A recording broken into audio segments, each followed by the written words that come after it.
Hi everybody, welcome to this episode of Beyond the Label podcast. This is your host Leanne, and today we're actually at London at Soho House interviewing Tobi and Tife. Welcome. Thank you guys you. traveled like an hour to come here. And about an hour 30 minutes. Yeah. Thank you so much for having us. Yeah, thank you. Really Really excited to talk to you. Me too. So you guys are the founder of Qreating. Yes. Great. So do you guys just want to first talk to us about what your company is? And obviously it's got the name like Qreating. So I'm Tife, so I'm the co-founder and CEO of Qreating. And essentially Qreating is a online marketplace where individuals can find creative professionals for coaching. And essentially it's all live video sessions. So coaches can create training plans, group sessions to, help aspiring creatives, but also creatives who are already in the field, but need more, guidance, basically. Exactly. Yeah, that was a really key part of us wanting to do this. Kind of taking it back. Obviously, I need to introduce myself. I'm Tobi. I'm the co-founder and chief brand officer of Qreating. So why we kind of started this is kind of going back to our own struggles of feeling like we didn't get the right personalized support and guidance when we were trying to pursue like creative endeavors. So I really love storytelling. I love like writing and doing certain things, but I come from a family background that is very academic and maybe not at the time was so pro being creative in that sense. And also because I didn't feel like I could reach out to the right kind of people to help me. I just felt like I couldn't pursue it. You have very similar background. Yeah, very similar background. So my family are like the intermedia. And my dad was into IT. So I've always been interested in IT and technology, coding. But when I was growing up, I was really interested in animations, especially anime. So I wanted to produce anime series. But there wasn't anyone in my immediate circle or environment who knew much about it. And especially coming from a family of Nigerians, immigrant parents, it's kind of hard to branch out into something which no one's done before. They're quite skeptical of that. So without that, professional insight or guidance, my parents were a bit reluctant for me to go into that, and I was as well. So later on, I think this is why we were so passionate about what we're trying to build to kind of create that, the bridge basically for people to easily connect with, creatives for that support. Exactly, and funny enough, like we met at university. Luckily, I was pursuing a very creative course, so I was really happy. I kind of like fought my way through it. Didn't end up getting. You were supposed to study law. Yeah, I was supposed to. Yeah. Oh my gosh, no. Yeah. That was the reason. So you did not end up studying law? No, I didn't end up getting what I needed to be able to do that. So I feel like I always keep saying, God said no, you're not meant to do that. Because what happened was, so you had the open day. And she had the open day for law. But it was actually then where you found the other communications. The other course. Yeah, the other course. I was just thinking to myself, like, why I loved it so much was it just seemed so practical and creative. And I was like, wow, there's something like this that actually exists. Like, I had no idea. So my mind was just kind of opened up. And I kept telling my parents, I want to do this. This looks so cool. And it started to make me realize I'm more of a practical learner. So I think that makes sense why maybe the theoretical stuff going to the academia world was not maybe for me. Wasn't as fluent for me. So that's kind of why we started. Yeah, that's our why. Basically. And I mean, like, you guys mentioned, like finding your journey when you guys were a student. And how did that go about? Like, obviously, your family must have very different ideas for your future. Like law and like tech. So how did you, like with were your family supportive of this like creative journey, or how is there any specific like challenges that you had to actually overcome to I need to prove myself? So it's funny, I think with family, to be honest, they're probably gonna hear this for the first time about Qreating, true. Just because so like growing up, I've always been taught to kind of not say too much. So even being an entrepreneur and doing this is I'm kind of having to step up my comfort zone. So having to make posts on Twitter or LinkedIn, because I've kind of had like a laid back approach where I can't just do things in the background. So in terms of family, I guess they don't really know much about it. It's only a few people, but they've been quite supportive, and I think they understand the vision. But in terms of parents, they don't really know. I think really for them, they wouldn't really understand. I think for us, we would rather tell them when it's live, when they can actually see it. I think especially for our type of parents, they like to see things actually done, a result. And that's why, we were saying it was difficult for us for me to tell my parents, hey, I want to produce anime, when they never seen somebody like myself produce it. So for them, it's kind of hard for them to understand that. So I think they'll definitely understand more when it's live. I completely agree, because even for me, I think one thing it's taught me is being resilient. Like, I had to really learn how to just, manage your emotions and know that some people will not understand what you're doing. That's okay. And it's fine. You kind of just have to breathe and just go ahead with it. And what I've realized is I still love it, and I wouldn't want to do anything else. Because it's just so freeing to be able to do something like this. It's like I feel like it's my time as well to finally step into this, because I'm more confident. I feel like there's nothing like it. There's nothing like building your business. Kind of thinking of an idea and then seeing the stages of what it looks like, and you're actually acquiring people.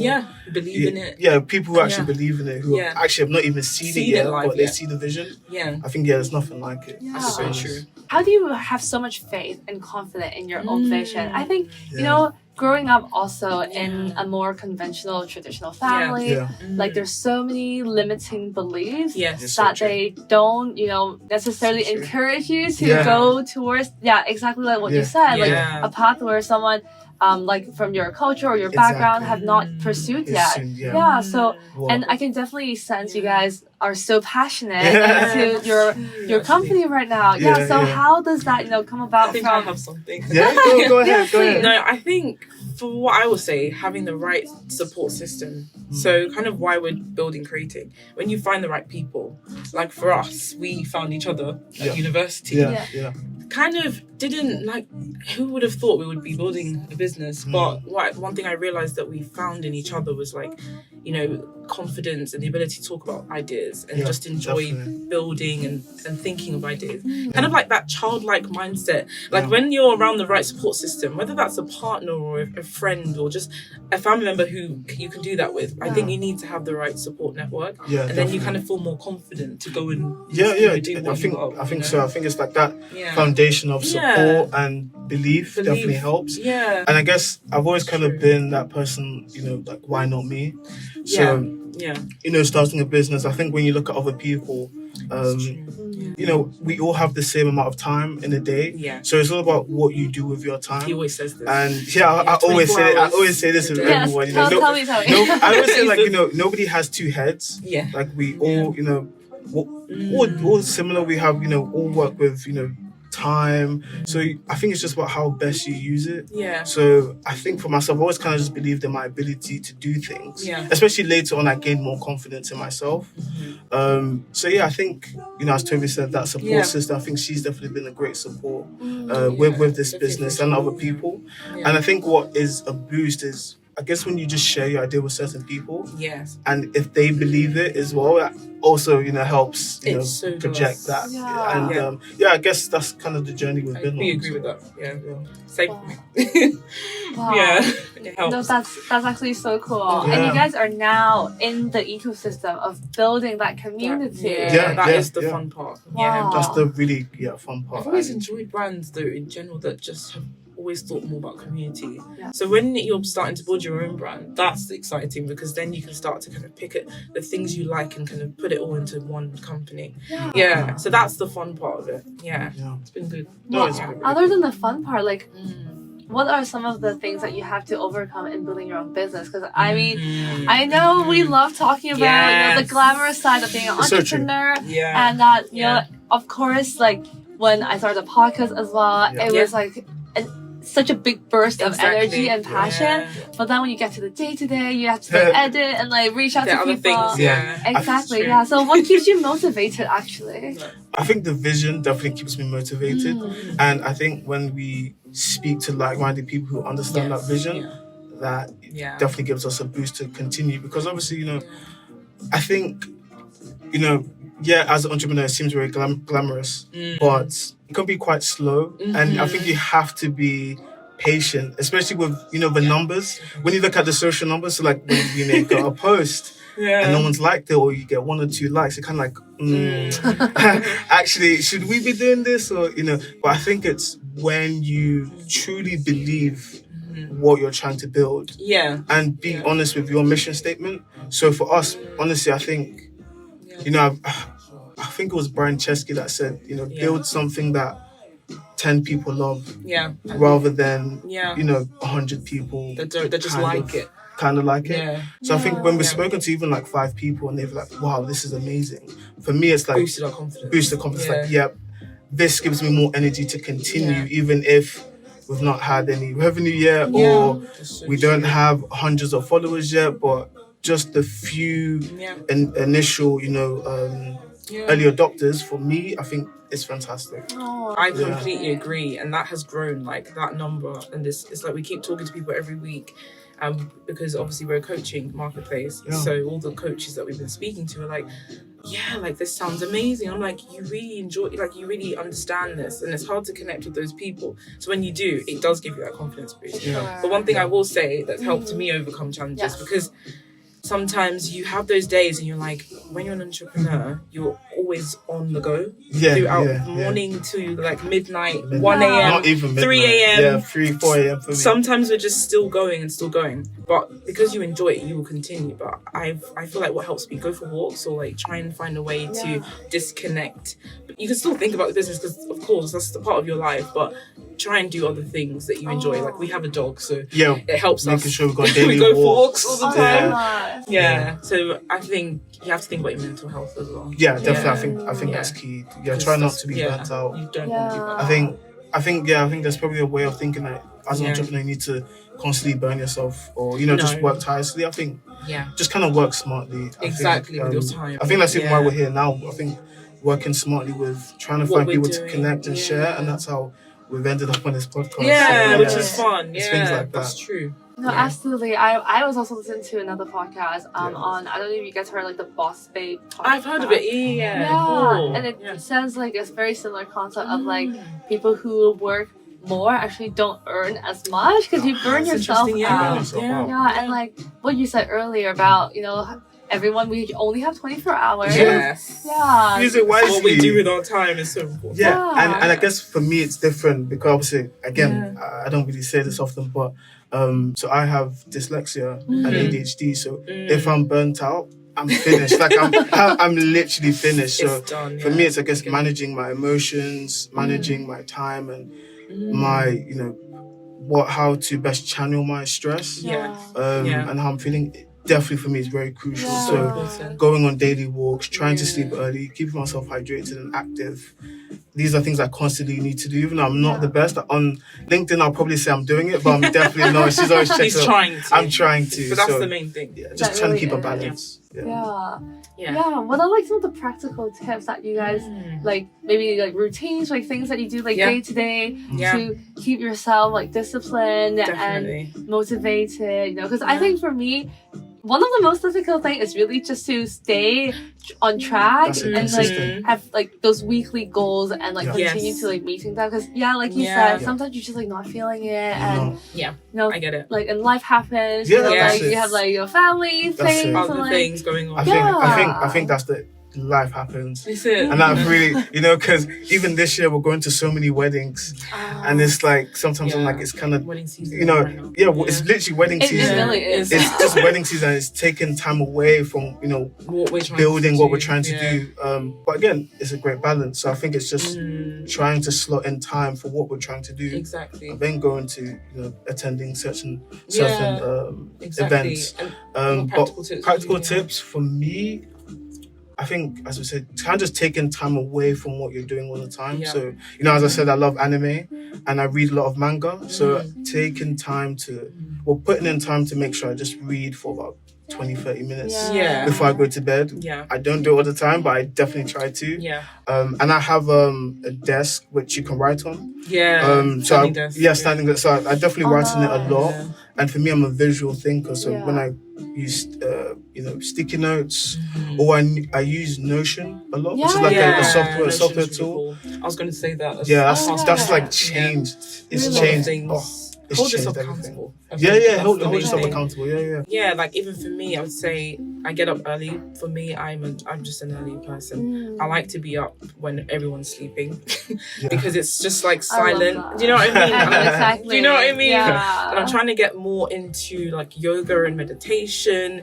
I'm really just trying to make sure that in the morning I've created a space that's going to help me get the work done, because if not, what I've noticed whenever I wake up and I haven't done these things, I've woken up late, I feel more stressed. For sure. And then I feel like I don't tick things off. That's it. Swimming, you've been doing a lot of swimming. I have, that's true. Nice, like trying to get to a time where I'm doing like 20 laps instead of 10, but I'm starting with 10 and then 20 and then 30, we'll see. I think what you literally said is key as well. So even though, I think we saw something like beginners usually do 20 to 30 laps. But I think for us, it's, if you set a goal and it's a lot on the list. That's true. You might divert or not be consistent. So just kind of making more measurable goals, just start smaller, then you're gradually building. Yeah. I think is definitely what helps us. I've definitely seen that as well. Like, I think 2 to 3 tasks a day, if I can complete those, I'm very happy. Then compared to doing a bit of number 1, number 2, number 3, number 4, no, I'd rather complete at least 3 full tasks. No, I definitely agree, because it helps. I also I got tested for like ADHD like some time ago. A lot of people have been saying this. And I just, it's so difficult to focus on one task. And those type of people who have like 30 tasks on, and then something like pops, I just get so distracted I forget. So this is really important. Like little like measurable goals and tasks like for each day, but not in like a high reach sense that like gives you so much stress and pressure. Exactly. And I think you need to know what works for you. So some people work better at night, but for me with my ADHD, what I've realized is it's better for me to get the bigger or harder tasks done earlier, because obviously we have I will have like low energy to do certain things, so it's better to get the harder stuff done in the morning, and then that gives me time to work on little smaller things which I know I'll get done, rather than if I left it in the evening, it wouldn't. I feel like what you guys talked about, actually a lot of them are like recognizing your learning pattern. Being aware, being more self-aware. I think it's that's it. Being self-aware, and I think that's it. I think that's what's really helped me transition and do certain things, and that's why I'm so passionate about what we're building, because I believe as a coach, it's more than just telling someone this is what you need to do, but kind of giving them the tools to be more self-aware of their ability, their time and other factors, which I think is so invaluable. No, me too, definitely. I'm really excited to get everyone onboarded as well, which we're currently in the process of doing. So it should be really, really fun. And I definitely agree with, first of all, I love the concept. I think it's been one of the most difficult things as being a creative in my personal journey is trying to figure out everything by myself. That's it. And there's really no like guidelines or like I don't know what school I need to go, what courses I need to take. Exactly. True. And it's different because we're also different. So your use case as a creative might be different. So it's hard to even find the right guidance. So there probably wouldn't be a YouTube video just for what you need. And I think that's why we're so passionate again of what we're building, because we're having different creatives from different backgrounds, different geographies, different perspectives. So in terms of a use case, there'll be one hopefully for everyone. And no one learns in just one way. So that's why it's so important to connect with the right person. Exactly. And that's why we want to have a variety on the platform as much as possible.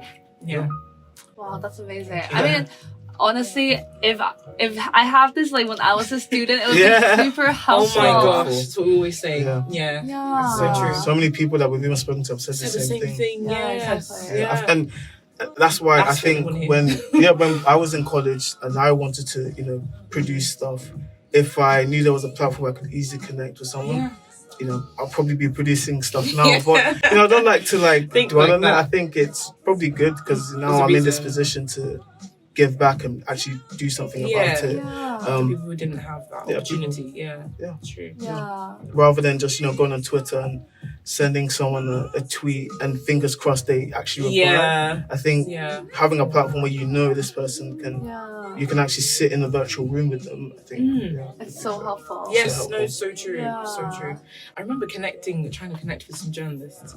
I think it was Periscope or something. Oh yeah. I don't know if it still exists or if it's still around. It might be. But again, I was trying to connect with people working in the space where I wanted to work, and I couldn't really talk to them. It's kind of more like, I get to see them live, but I can't really connect with them. I know exactly what you mean. It's like you type a question and it's like they look at it and they don't answer it. Like, have to they did typing it. Because I think it's so important to have like a dedicated space. That's what it is.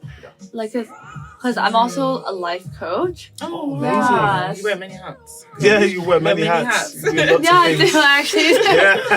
But I mean, I love it. And I think it's just so important because I think the value in like life coaching is that, there's, of course, you pay, for a dedicated space just for you. And that energy exchange is so important because you will know that you're being taken care of during that hour. And the same with what you guys are doing. I think, of course, I think when we were students, schools try to set us with like mentors or like tutors. But it wasn't like they're there for us. Just there for you. That's an individual. That's I think that's the word. Personalized. Personalized as an individual. It's kind of like for the group. Which is great. But for me personally, we all learn differently, and I think it's when you think about it, it's even ridiculous to think a class of 20 students will learn at the same pace. It doesn't make sense. In an hour, everyone should digest this information at the same time, at the same pace. That's ridiculous. It is. So I think that's great. Because you as a life coach, you would definitely impact certain people as an individual. So I think that's great. Absolutely. It's really cool. Really cool. Thank you. And while we're talking about like young people, do you guys have any advice that you would give to your younger self, like knowing that coming from that background of there's family opinions and societal limitations, but now being in the spot about to launch your company, that is very true. Maybe like one or two advice to your younger self. Okay, so advice to my younger self would definitely be centered around understanding that I'm being prepared for a time where everything is going to be okay. That's it. And I think, honestly, it's that. It's definitely that. Because when you realize that and you really think about it, it's like, okay, this is happening. It feels painful. I'm not getting the right support. It doesn't feel like anyone's there for me or can really see me. Because, our career is also a huge part of our identity and like our interests. So if people kind of don't get it, you almost feel like you're not being seen. But if you kind of keep telling yourself that, you know what, it's all fine. You need this drive, this drive in you, so that when it happens, you're going to be fine. Like you're going to be prepared. And I feel like I'm so much more prepared than I could have ever been. I think honestly, because of the resilience as well. That's it. But resilience. What you had to go through is definitely made you more prepared for that. To become resilient. 100%. I think for me, it would just start, like just do something, just build something, any little idea. Don't wait for approval, and especially don't wait for it to be done or like someone else has done it for you to think it can work. Because I think definitely, growing up as Nigerian, I think, as I was saying with my parents, for them not to give me the go ahead because I haven't seen someone like myself do it, I should have been like, wait, maybe I'm the person. I need to actually build it so that they can see. I think just do it.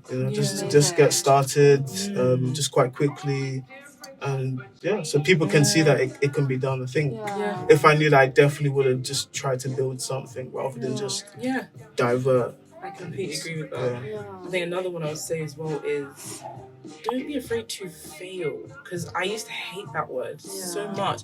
It just has such a horrible connotation, but at the same time, I think you need to sometimes. You definitely. I think you need to understand that it's not every idea you have is going to work. Yeah. But if you just stick at something, keep trying, like what you said about the social media. Yeah. A lot of people think likes equate to revenue. Yeah, It doesn't.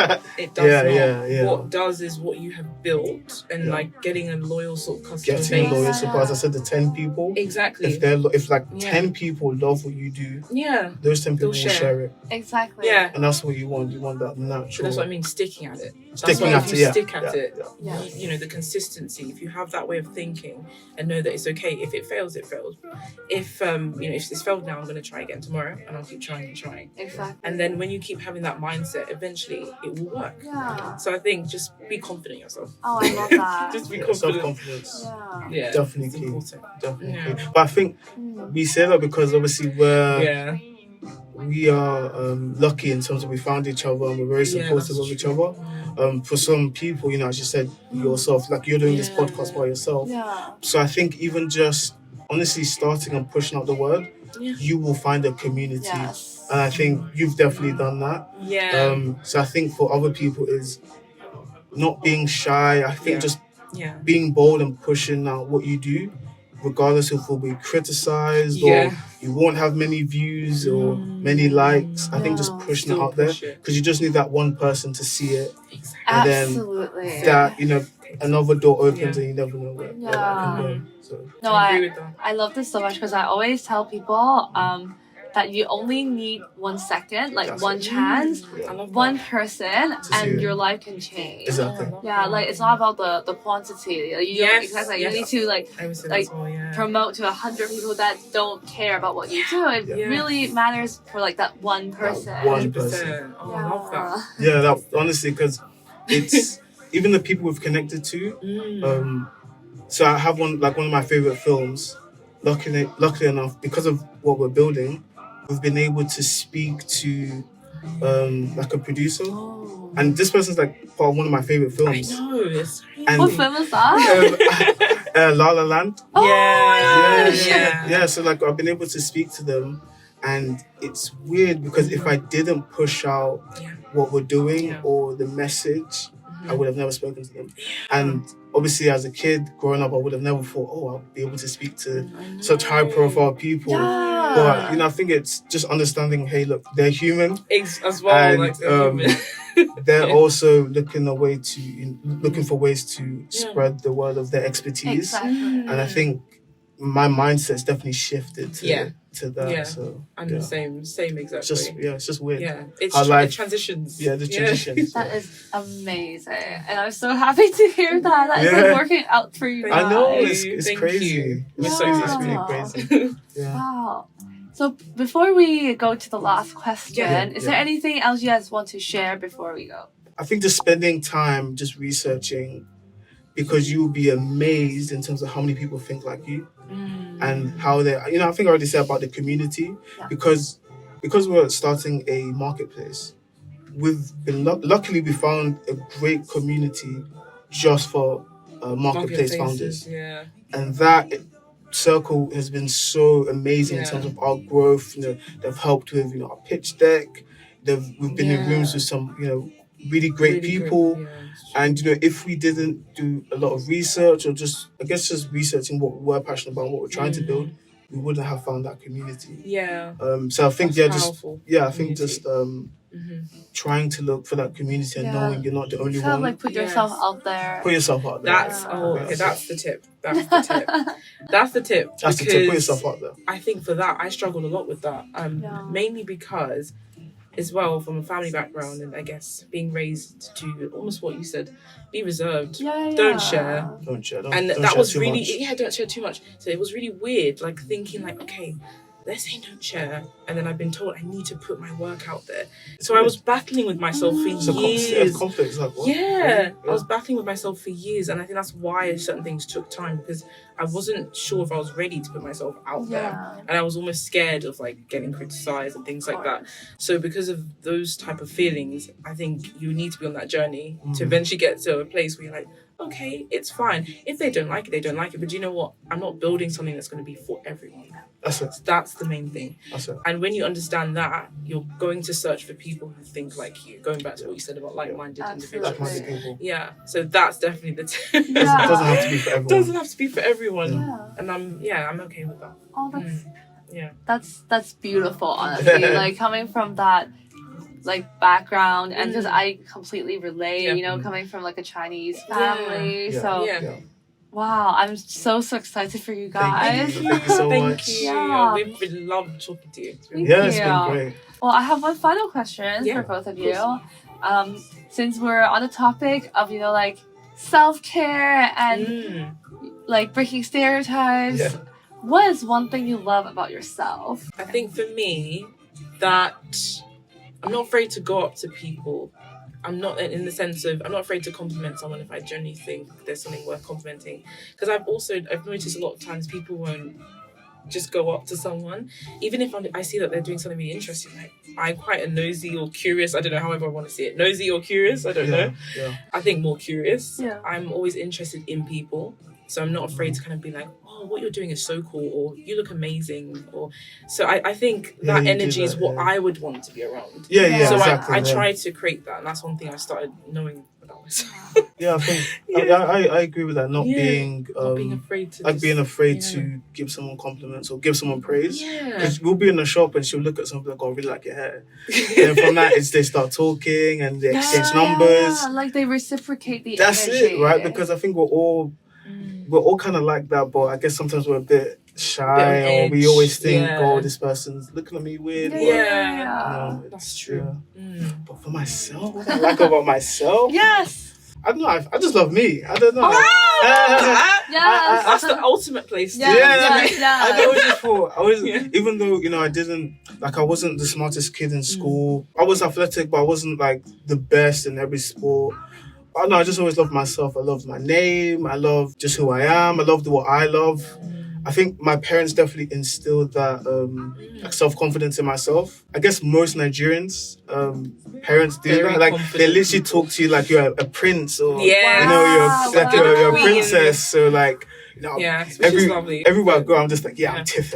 Just like. So you already have that. Had that confidence. That's true. I think.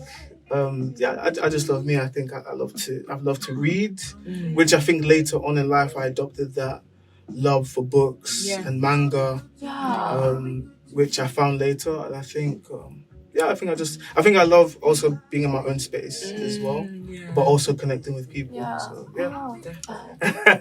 Yes. Don't mean to sound big-headed. No. Self-confidence. For sure. Yeah. Well, thank you so much for being here today. Thank you. It's been amazing. Thank you. Can you share with the audiences like your Instagram or like your website? How can they get connected? Sure. So if you want to stay tuned with what we're doing, follow us at Qreating.io, which is Qreating.io. Yeah. So we'll literally have everything on there. Our socials are on there as well. And we're really looking forward to having, any creators who are interested in being a part of our community. So thank you. Thanks for having us. Thank you. Thank you so much. Thank you.